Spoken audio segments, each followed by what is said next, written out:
के तार तार में प्रभु प्यार को पिरो लो। शुभ कर्म करके पुण्य का, शुभ कर्म करके पुण्य का जीवन में बीज बोलो। सांसों के तार तार में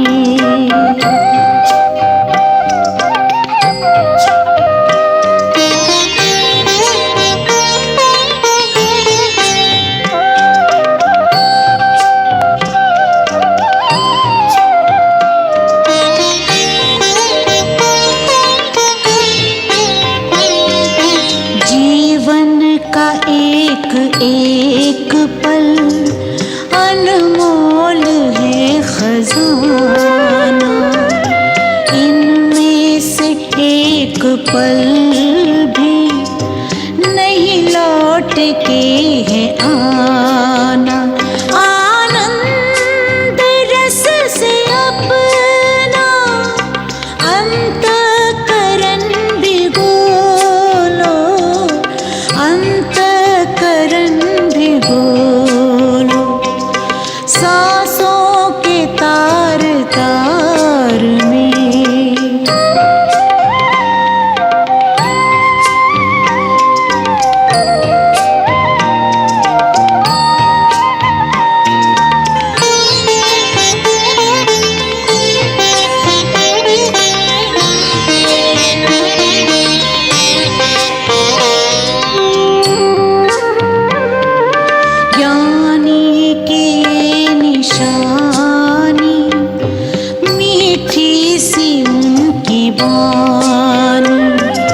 मीठे से बोल में है प्रभु की झलक सुहानी। बोलो तो मीठे बोल ही अमृत हृदय में घोलो। अमृत हृदय में घोलो। सांसों के तार तार में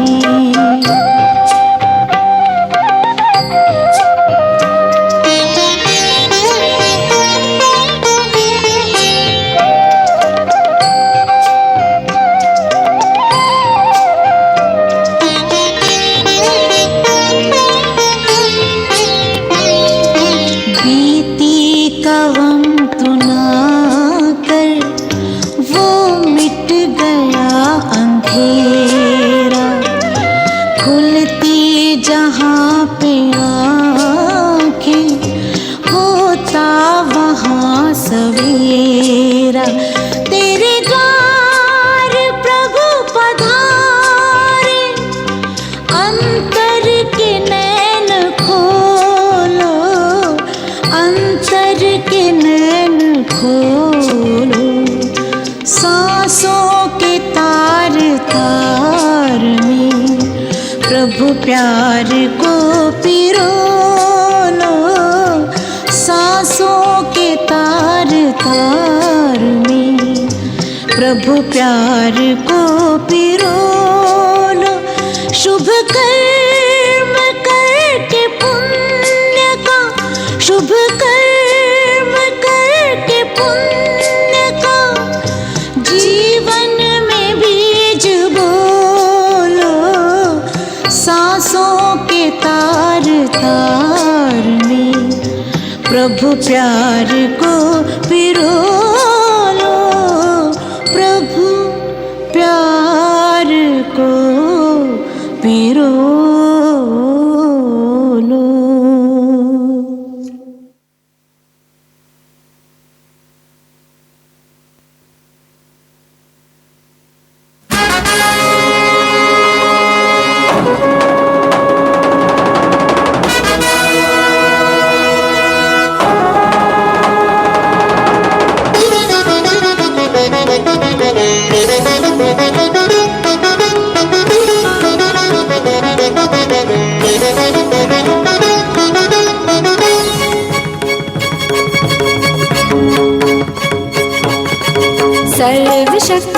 सर्वशक्तिमान की संतान हो। तुम सर्वशक्तिमान की संतान हो। कौन कहता है महज इंसान हो। सर्वशक्तिमान की संतान हो। तुम सर्वशक्तिमान की संतान हो।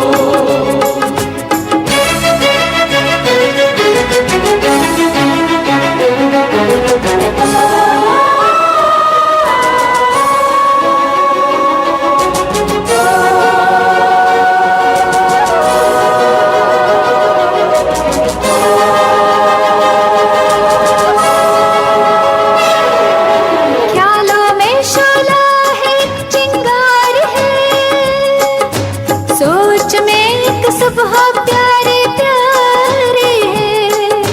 ख्यालों में शोला है, एक चिंगार है। सोच में एक सुबह प्यारी प्यारी है। वाणी में माधुर्यमय वरदान हो, वरदान हो। सर्वशक्तिमान की संतान हो। तुम सर्वशक्तिमान की संतान हो।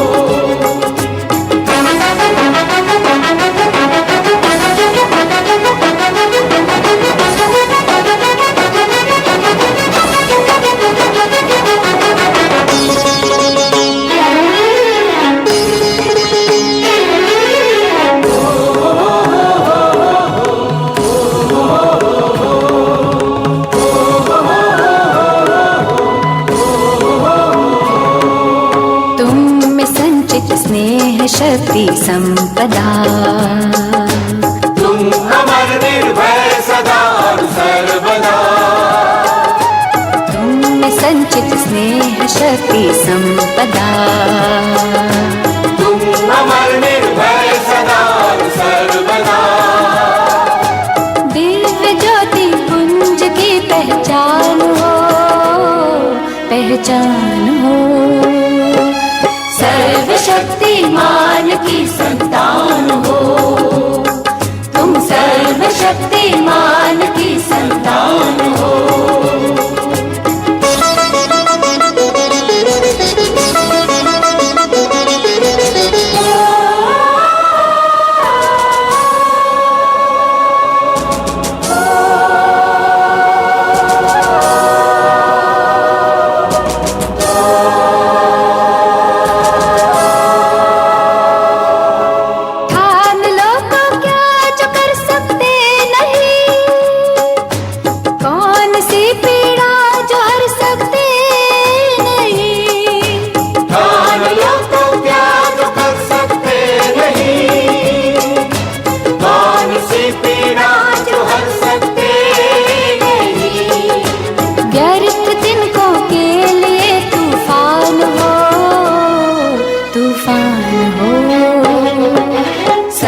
सर्वशक्तिमान की संतान हो।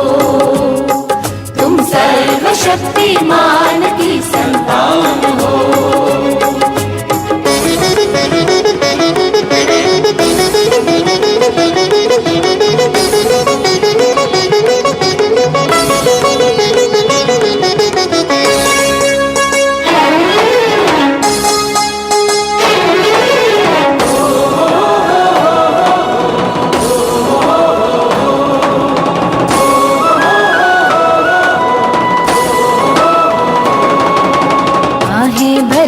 सिसकियों में आरज़ू।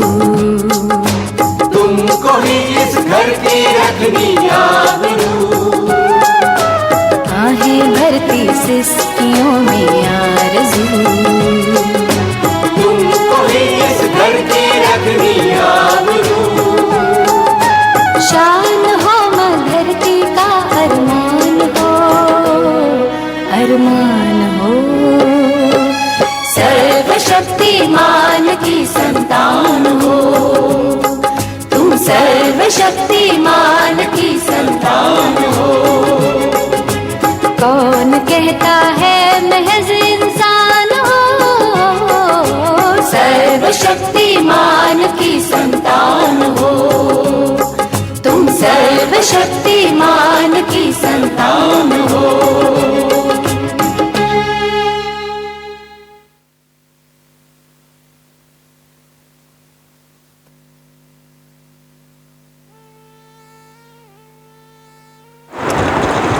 ओम शांति।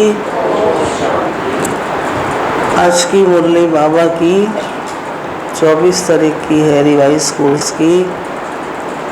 तो आज बाबा ने पूछा है कि जो बच्चे याद में नहीं रह सकते उन्हें किस बात में लज्जा आती है। लज्जा समझते हो ना, शर्म आती है। तो कौन सी ऐसी बात है जिससे लज्जा आती है?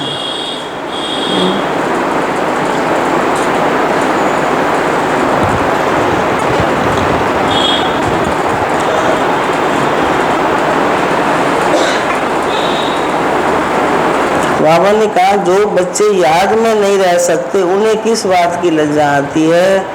तो सुनो, अपना चार्ट रखने में उन्हें लज्जा आती है। चार्ट समझते हो ना भी, कितना बाबा को याद किया। अब थोड़ा करेंगे तो फिर बाबा से आएगा तो सही ना मन में। समझते हैं सच लिखेंगे तो बाबा क्या कहेंगे, और अगर झूठ लिखेंगे तो हिसाब बन जाएगा। आप कहाँ से आते हैं भाई साहब? अच्छा, आपका शुभ नाम? कौन? सुरेंद्र? जोगिंदर। अच्छा अच्छा।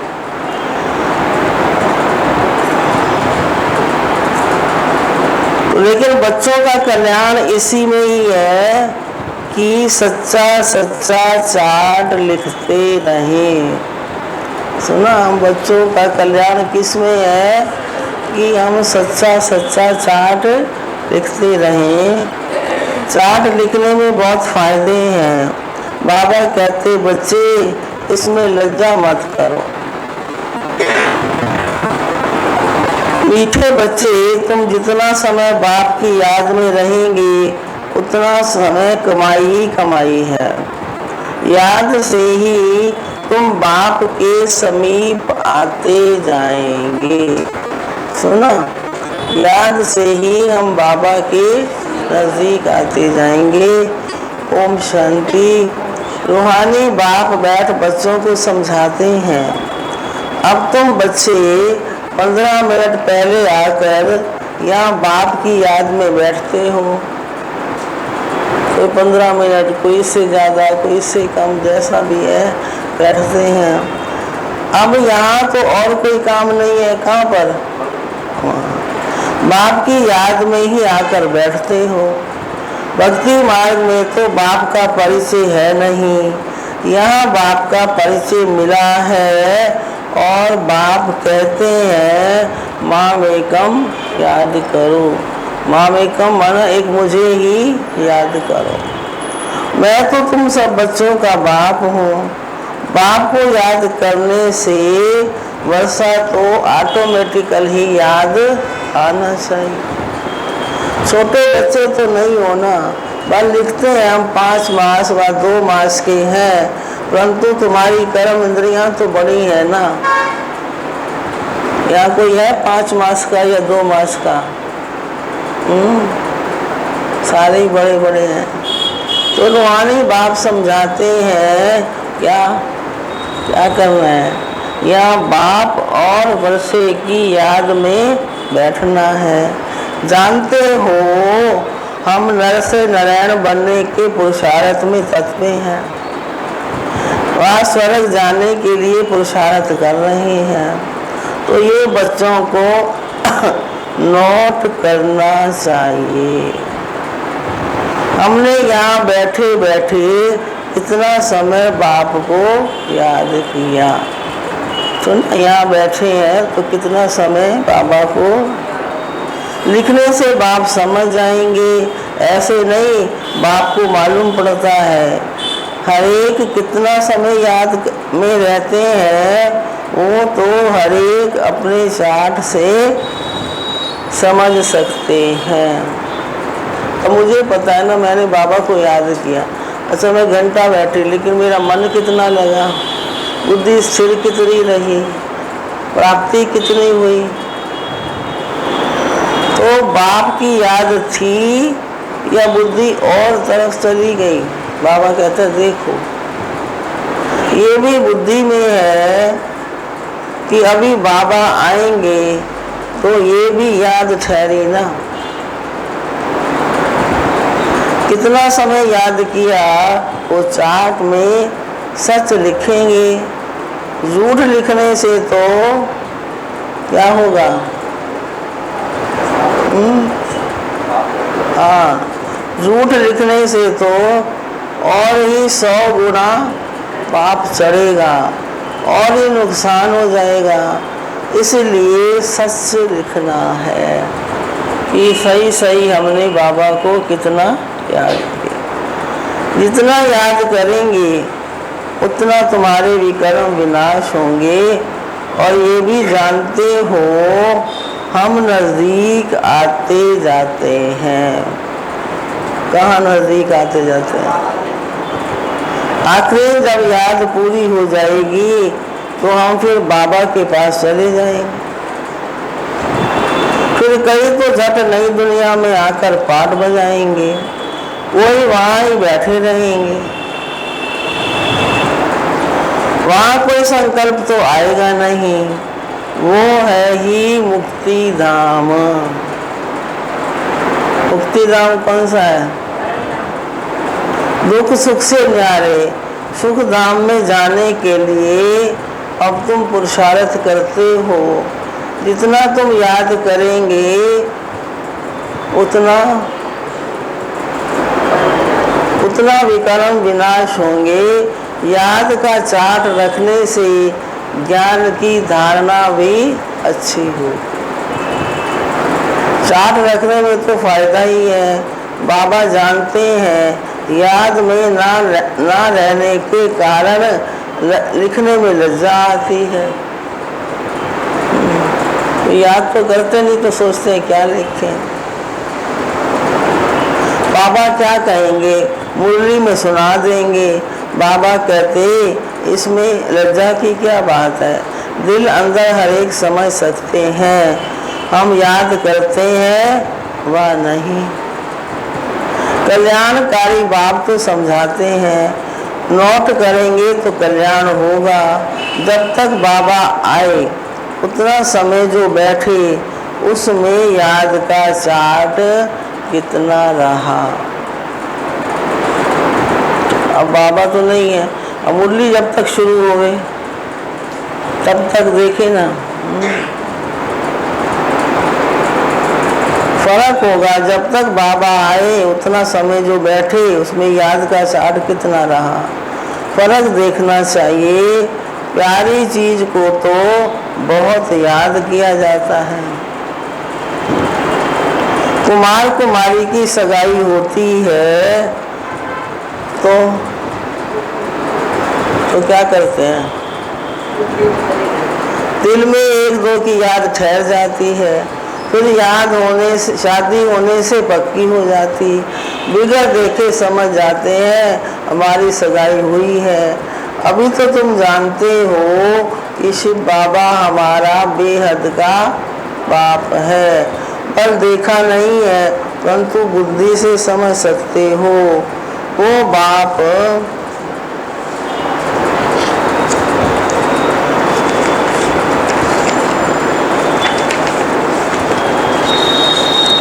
नाम रूप से न्यारा है, तो फिर पूजा किसकी करते हो, याद क्यों करते हो? नाम रूप से न्यारी बेअंत तो कोई चीज होती नहीं। जरूर चीज को देखा जाता है तब वर्णन होता है।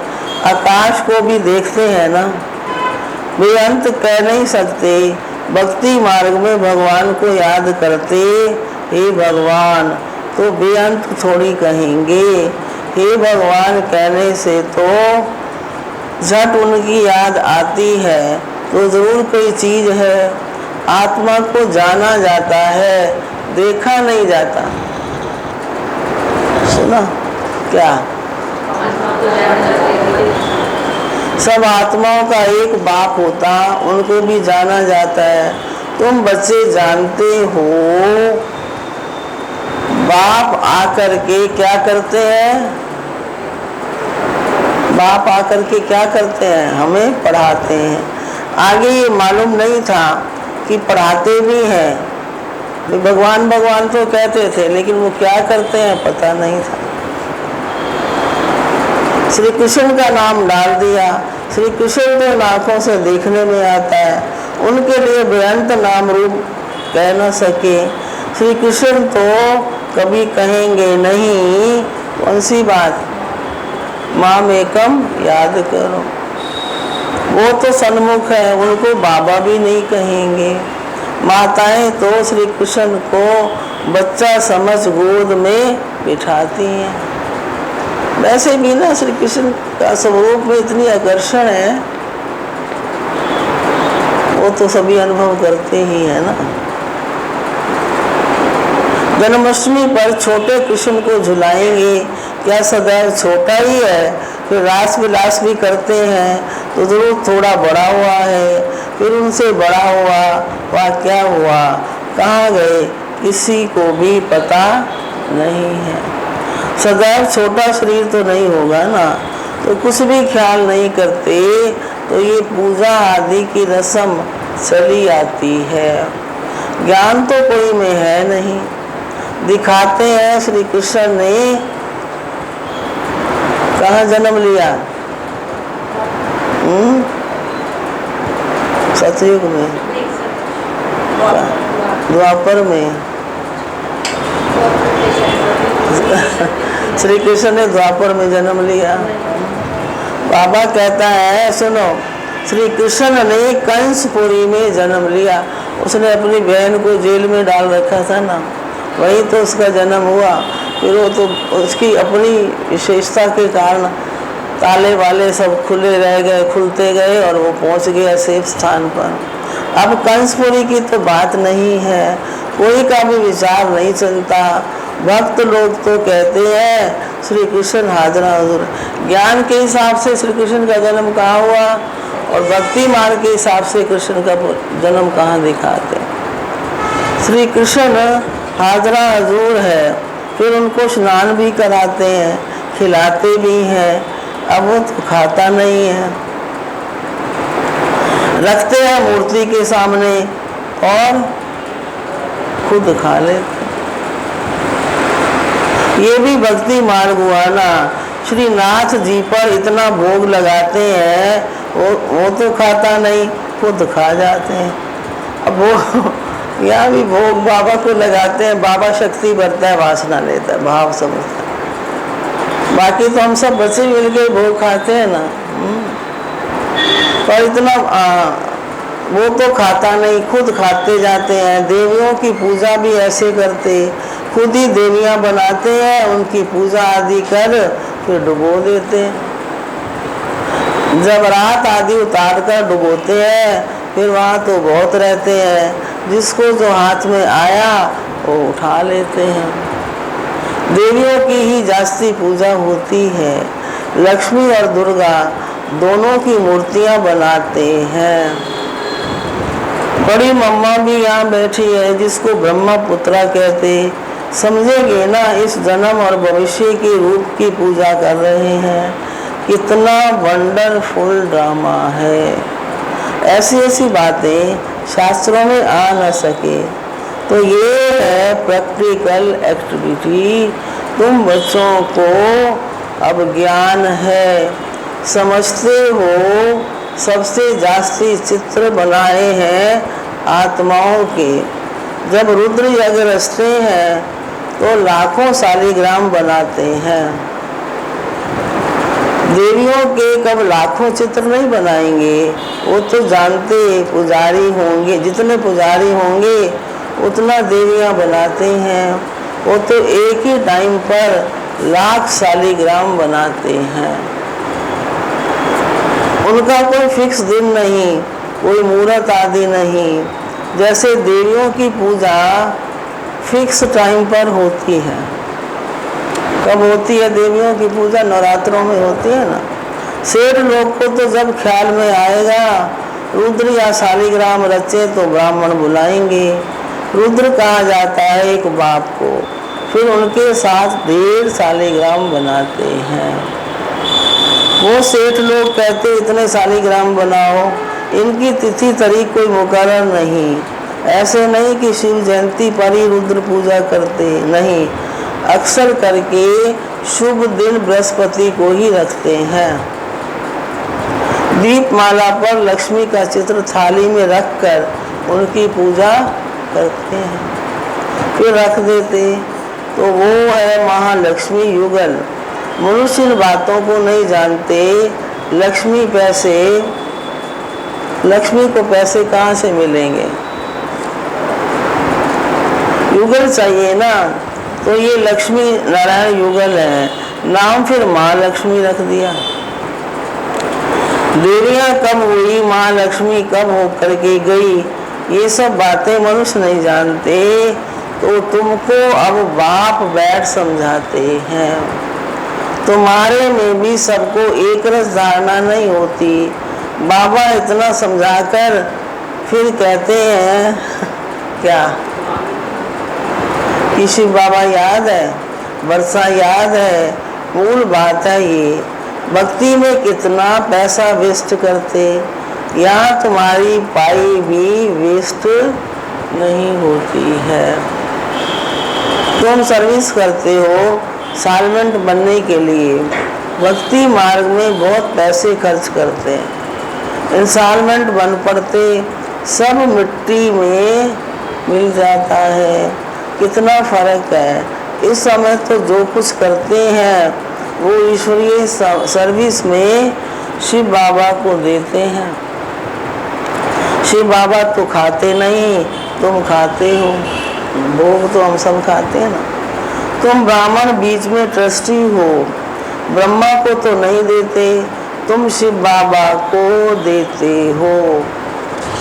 सुनो, तुम यज्ञ में जो पाई पैसा करते हो किसको देते हो? फिर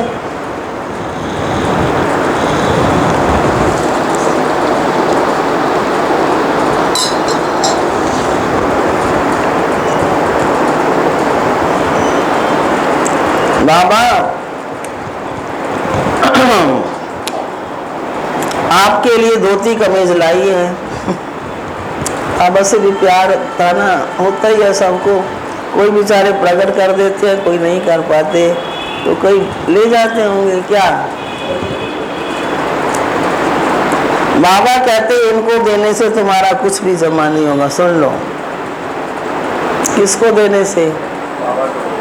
कौन से बाबा को? तो किसको दो? अब शिव बाबा का तो हाथ पैर है नहीं जो धोती कुर्ता पहनेगा। जमा वो होता है जो तुम शिव बाबा को याद कर इनको देते हो। शिव बाबा को याद कर इनको देते हो। फिर ये तो समझते हो ब्राह्मण शिव बाबा के खजाने से ही पलते हैं। बाबा से पूछने की दरकार नहीं कि मैं क्या भेजूं, ये तो लेंगे ही नहीं, तुम्हारा जमा ही नहीं होगा।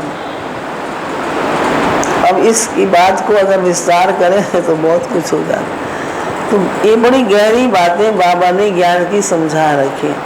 अब जो ऐसे चलता है ना वो कईयों को अच्छा नहीं लगता, और लोकप्रिय बनने के लिए तो बहुत कुछ करें, लेकिन बाबा क्या कहता है अब ये देख लो।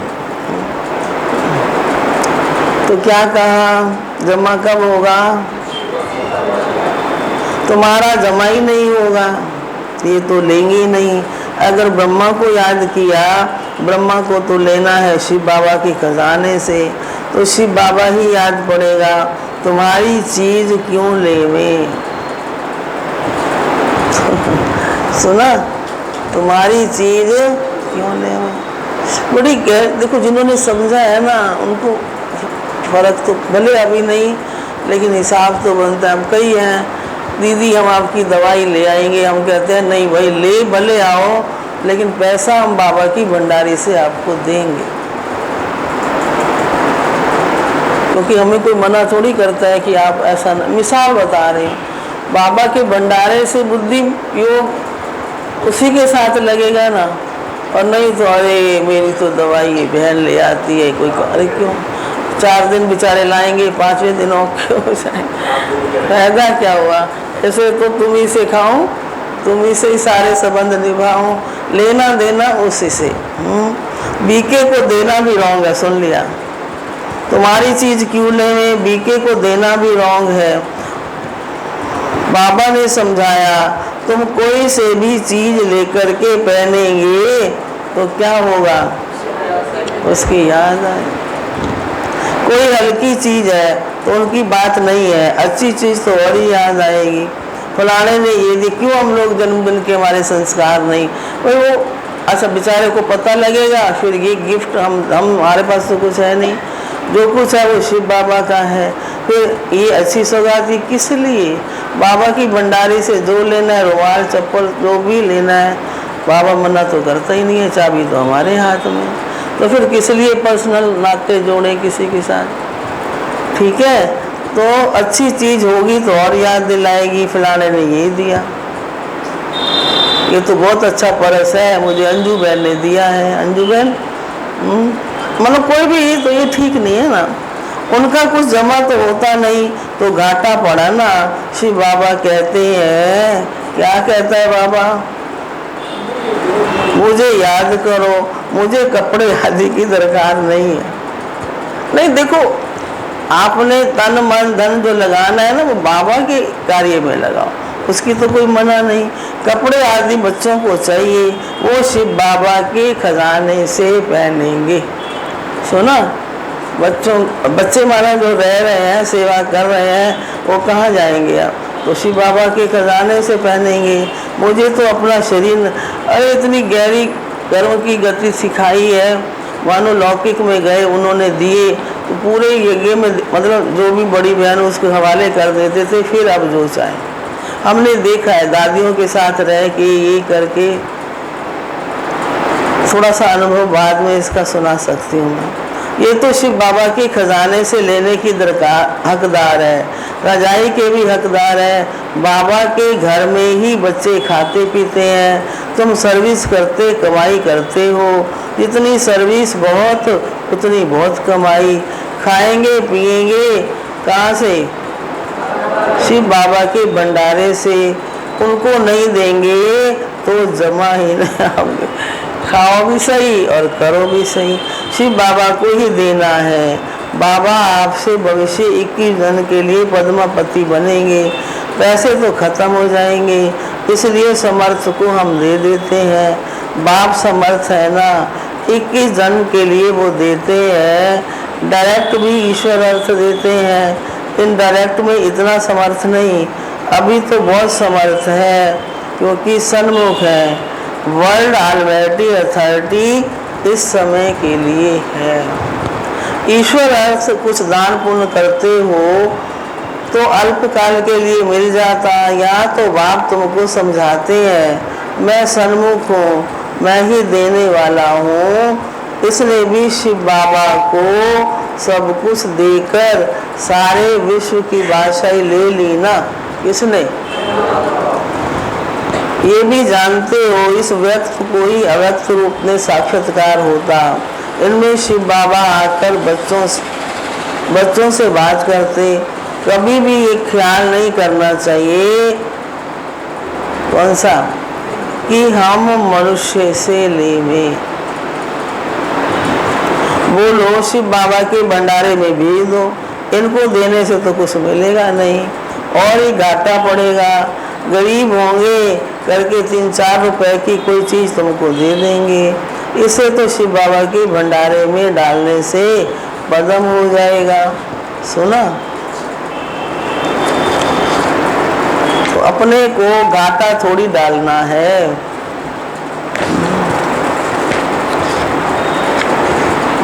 पूजा अक्सर करके देवियों की होती, क्योंकि तुम देवियां ही खास निमित्त बनती हो ज्ञान देने के।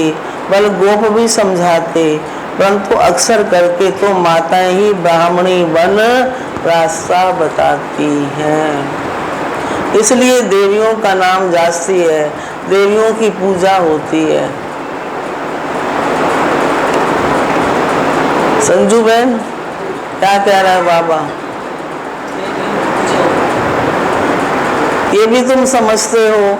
आधा कल्प हम पूजे थे, पहले है फुलराज, फिर सेमी पूजे, क्योंकि 2 कला कम हो जाती। राम की डायनेस्टी कहेंगे त्रेता में, वो तो लाखों वर्ष की बात कह देते हैं, तो उनका कोई हिसाब ही नहीं। भक्ति मार्ग वालों की बुद्धि में और तुम्हारी बुद्धि में रात दिन का फर्क है। तुम हो ईश्वरीय बुद्धि और वो है रावण की बुद्धि। तुम्हारी बुद्धि में है ये सारा चक्र 5000 वर्ष का है जो फिरता रहता। जो रात में है वो कहते लाखों वर्ष, जो दिन में है वो कहते 5000 वर्ष। आधा कल भक्ति मार्ग में तुमने असत्य बातें सुनी हैं, सत्युग में ऐसी बातें होती ही नहीं हैं, वहाँ तो वर्षा मिलता है। अब तुमको डायरेक्ट श्रीमत मिलती है, श्रीमद भगवत गीता है ना, और कोई शास्त्र पर श्रीमत नाम है ही नहीं। तो हर 5000 वर्ष के बाद ये पुरुषोत्तम संगम युग गीता का युग आता है। लाखों वर्ष की तो बात नहीं, कभी भी कोई आए तो ले जाओ संगम पर। बेहद के बाप ने रचता अर्थात अपना रचना का सारा परिचय दिया, फिर भी कहते हैं अच्छा बाप को याद करो। और कुछ धारणा नहीं कर सकते हो तो अपने को आत्मा समझ करके बाप को याद करो।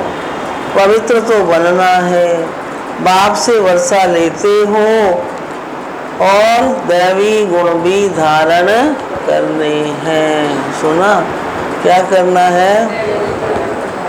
अच्छा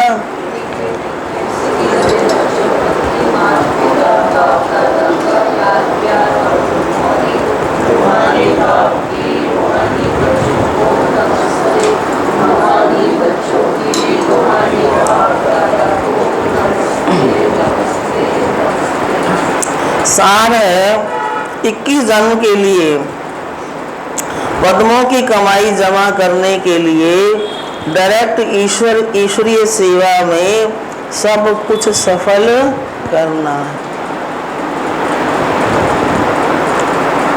ट्रस्टी बन शिव बाबा के नाम पर सेवा करनी।